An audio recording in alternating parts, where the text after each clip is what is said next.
Nós estamos aqui com o Joaquim de Carvalho, um jornalista renomado, né? Veio e fez o acompanhamento também dos movimentos por moradia popular, de Curitiba até Brasília, 30 horas, né? 30 horas. O que mais te tocou nessa vinda com os trabalhadores rurais, com as pessoas que estão na mobilização? Olha, o que mais me tocou foi a energia, a força das pessoas, a vibração. Não é uma viagem fácil, 31 horas, mais ou menos, e no ônibus, com várias paradas. No caminho houve uma parada pela polícia, fiscalização do ônibus, espero que não tenha sido nada político, mas é muito cansativo, de fato. Só que em nenhum momento eu vi alguém reclamar, mas em nenhum momento. A viagem toda, quando as pessoas, em algum momento elas estavam descansando, dormindo, né? Mas o tempo todo as pessoas cantando, vibrando e demonstrando que acreditam num Brasil melhor, e mais do que isso, tendo consciência da importância delas aqui em Brasília para a posse do Lula, para uma demonstração de força de toda uma comunidade, então de toda uma parte de uma sociedade. Essa energia das pessoas e a consciência que elas têm da importância delas aqui, na posse do Lula, para uma demonstração, uma festa muito grande, uma demonstração de apoio, de força, vamos dizer, a demonstração daqueles que, de alguma forma, têm uma ligação direta com o Lula, e tem mesmo, e veem no Lula um deles, do povo, um nosso, do povo. Então eu vi que as pessoas se sentem como se estivesse indo para a festa de um irmão, indo para a festa de um pai, indo para a festa de alguém muito querido. Então, com uma intimidade muito grande, sabendo, eu tenho que estar lá porque é a posse do meu irmão, é a posse do meu amigo, é a posse do Lula. Então eu senti isso. E aí essa esperança que as pessoas também, eu entrevistei algumas pessoas, elas demonstram suas palavras. Então quando o Lula, ele falando do Lula, por exemplo, um morador de rua hoje, que é o mestre Pretinho. Então, o mestre Pretinho falando como era a vida dele quando o Lula era o presidente. Então, ele tinha uma casa, ele comia carne, a vida era mais próspera, entendeu? A vida era melhor, entendeu? Era próspera. Agora, o que ele diz, e a esperança de que vai voltar agora a partir da volta do Lula. O que eu achei assim, um contraste interessante, porque como eu estava te falando, eu cobri as manifestações, esses acampamentos de extrema-direita pedindo golpe em Curitiba. Acabei levando um tiro de borracha no olho, celular roubado, equipamento roubado, e lá nós tínhamos pessoas de poder aquisitivo. E hoje, na vinda, nós tínhamos pessoas mais humildes. E a contradição dos discursos. Porque a riqueza do discurso não estava com quem tem poder econômico. A beleza da simplicidade desse povo vindo, falando, uma mistura, não sei se você sentiu isso também, uma mistura de alívio por se livrar do algoz, desse fascismo, do governo do inominável, e a felicidade da esperança de um presidente que já tão bem nos representou. Você também sentiu essa... Eu senti, e quando você falava da riqueza do discurso, você sente muito, é muito forte você ver a sabedoria do povo brasileiro. A eleição do Lula representa a sabedoria do povo brasileiro. O povo brasileiro sabe o que é melhor, sabe quem é que pode representá-lo melhor, quem é que pode defendê-lo. Então, aquilo quando você está falando da riqueza do discurso, eu também vi isso. Você vê muita sinceridade e muita visão do que realmente representa uma presidência, um governo federal com o Lula à frente. Então, essa realmente, às vezes eu digo para você, hoje no Brasil nós estamos vendo, é uma questão que estamos vendo que a ignorância hoje tem diploma. Então, quando você vê em frente ao quartel, as pessoas fazendo com aqueles carrões, etc., uma demonstração de ignorância absurda. E são pessoas que tiveram tudo na vida, muitas vezes tiveram e depois têm diploma e são absolutamente ignorantes. Pobres, né? Pobre no sentido verdadeiro. Né? No sentido verdadeiro. Exatamente. Uma outra contradição que eu achei interessante também para a gente comentar aqui, Joaquim, nós tivemos 30 horas de viagem. Num país E essas pessoas simples que nós vemos são odiados por essa elite brasileira por uma questão tão fundamental como a questão agrária. A gente transitou mais de 1.000 quilômetros, 1.400 quilômetros, o tanto que tem de terra nesse país, né? E esse ódio que é injustificável de pessoas que estão, na verdade, fazendo um benefício para o capitalismo, que estão distribuindo renda, estão se colocando dentro do sistema, né? Exatamente.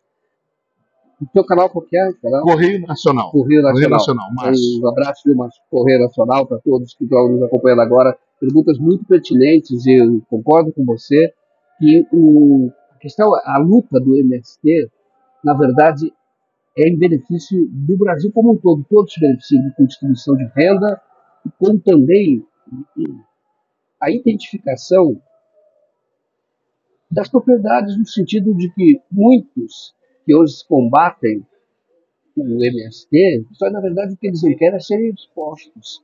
A gente sabe como muitas propriedades foram construídas.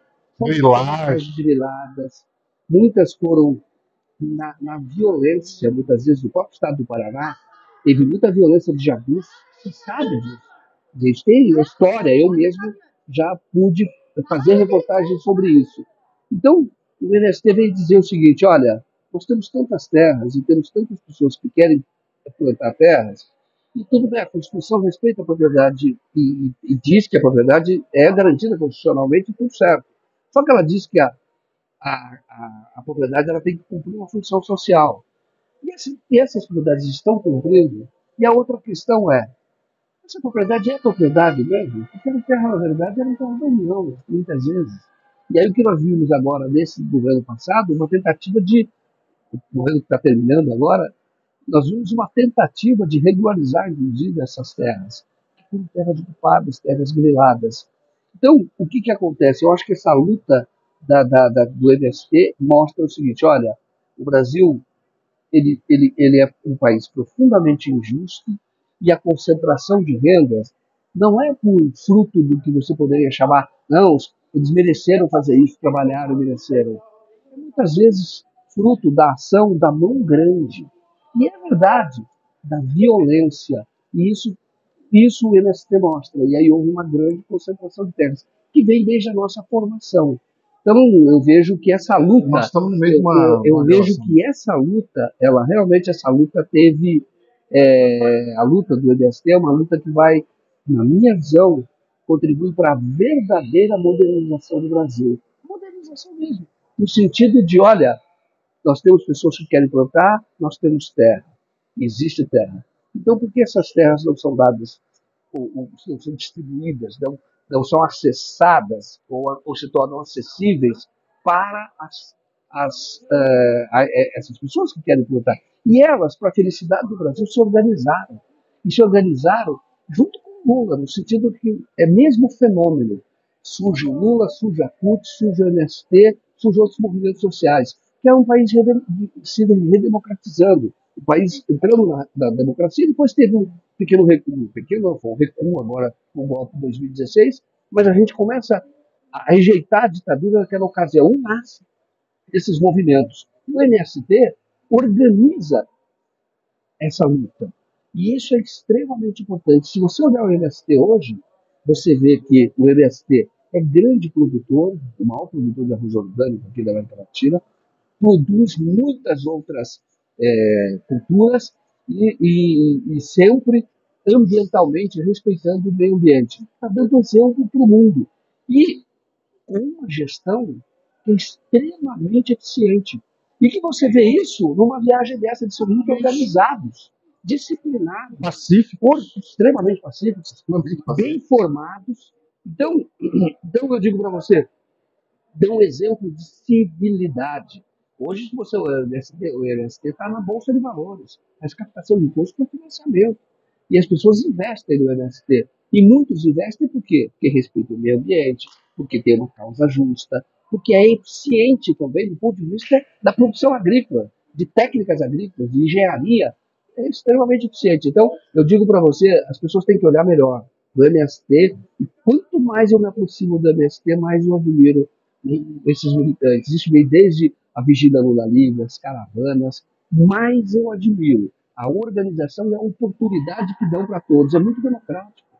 Eu vejo pessoas ali que se destacam e vão estudar direito, vão estudar medicina, e se tornam excelentes médicos, excelentes advogados, engenheiros. Com um fator que muitas vezes falta na elite, que vai se formar em medicina e não tem uma coisa fundamental, que é a humanidade. Claro, Né? claro. Vira um tecnicista que simplesmente vai ser um instrumentador, vai tratar o ser humano como um objeto, e quando nós temos pessoas formadas, oriundas do movimento, dos movimentos populares, essas pessoas têm uma característica fundamental, que é essa do humanismo. Mas eu agora quero mudar um pouquinho, quero rapidamente, sei que você está bastante atarefado, mas só para te parabenizar e também te perguntar, porque lá atrás, quando começou o golpe, vocês também desbravaram uma coisa que nós estávamos muito atrás da direita, que é o jornalismo.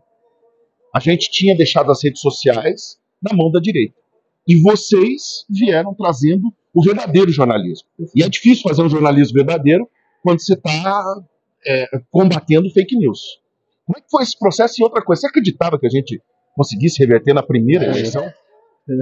Você acreditava que hoje nós estivéssemos aqui e que o Lula estaria assumindo e tal? Porque um amigo meu me disse, um profeta amigo meu de Curitiba, chamado Thiago Oberson, um abraço pro Thiago, ele me disse assim, rapaz, ainda vai voltar o Lula lá no finalzinho, e eu falava assim, não, mas ele vai estar muito velhinho, que eu pensava que ele ia ter que cumprir todo o período de inelegibilidade.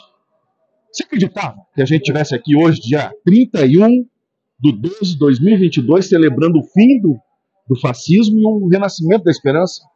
Olha, eu dizia para você que desde o primeiro dia eu sempre divulguei, e não foi por magia, mas porque eu sabia manter mensagem positiva.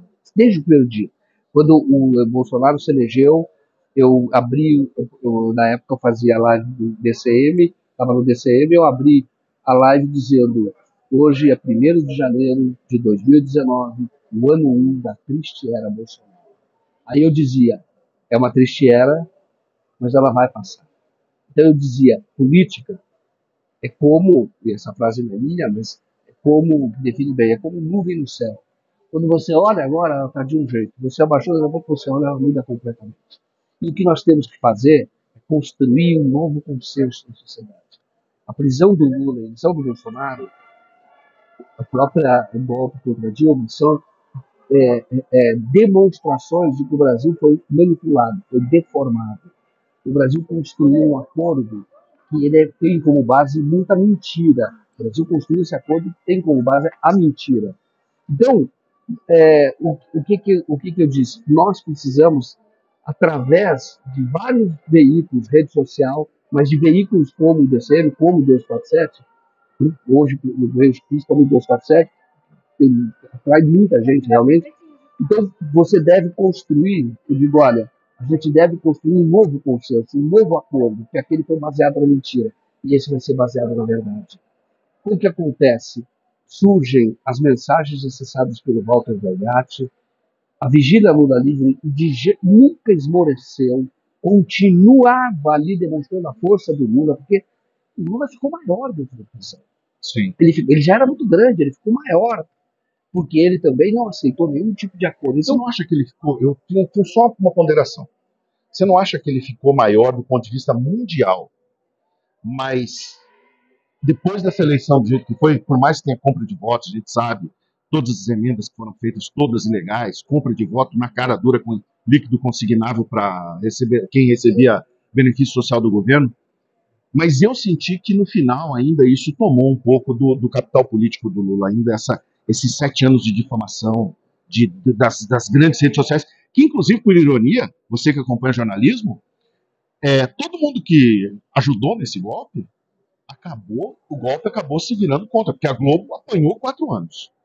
Folha de São Paulo apanhou 4 anos. O Bombig, que eu acompanho hoje, valorizo, mas ele estava lá fazendo perguntinha irônica contra o Lula sobre o apartamento, sobre o cara visitar um triplex, por exemplo. Uhum. Esses 7 anos, será que não... Porque eu acho que, por mais que ele comprou essa eleição, tinha uns 4, 5% a mais, ou até uns 10%, que era capital político do Lula, e eu acho que de tanto bater, ele acabou perdendo um pouco dentro do país. Você não... Sabe por que não? Eu te falo. Por que não? Justamente por que você acabou de dizer. Ganhar do Bolsonaro nas condições que você colocou era impossível. Só um brasileiro podia fazer isso, o Lula. Então eu quero dizer para você o seguinte, então ele sai gigante. Você não deve imaginar, porque você pega o seguinte, difamado, como eu disse, quando começou a virar, teve a virada, você teve a Vigília Lula Livre, depois eu entrevistei o Delgatti, mostramos, e começou a mudar a opinião do Supremo Tribunal Federal. Por quê? Porque é um movimento na sociedade que vai ganhando corpo, os advogados escrevendo prerrogativas, vai ganhando corpo e vai mostrando que a sociedade entendeu que aquilo era mentira. Aí você diz, continua tendo muito ignorante no Brasil, continua tendo antifetismo no Brasil, muito.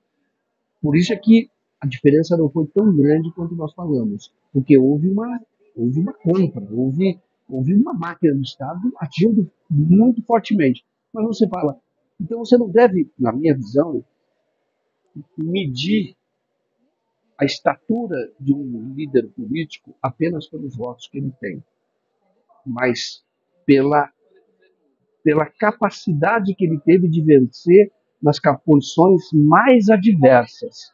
É nesse tipo que eu te falo, o capital dele aumenta.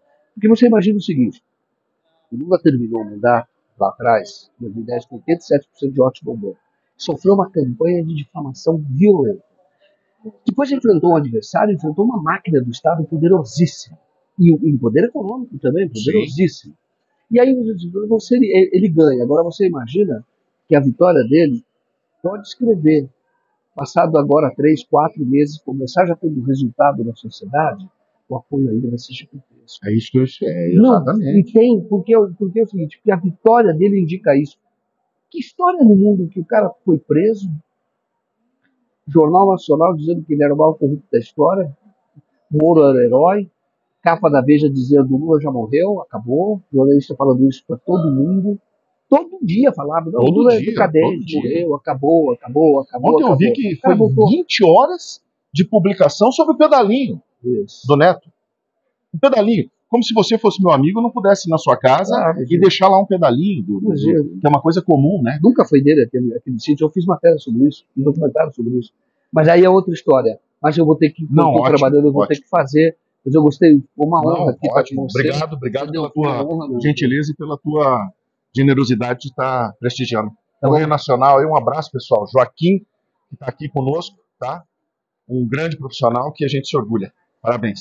Obrigado, Vilmar. Obrigado, um abraço para todos vocês. Valeu. E parabéns para todos vocês, porque tudo que está acontecendo no Brasil é porque vocês não desistiram, vocês continuaram na luta. É isso. Valeu. Um abraço. Valeu.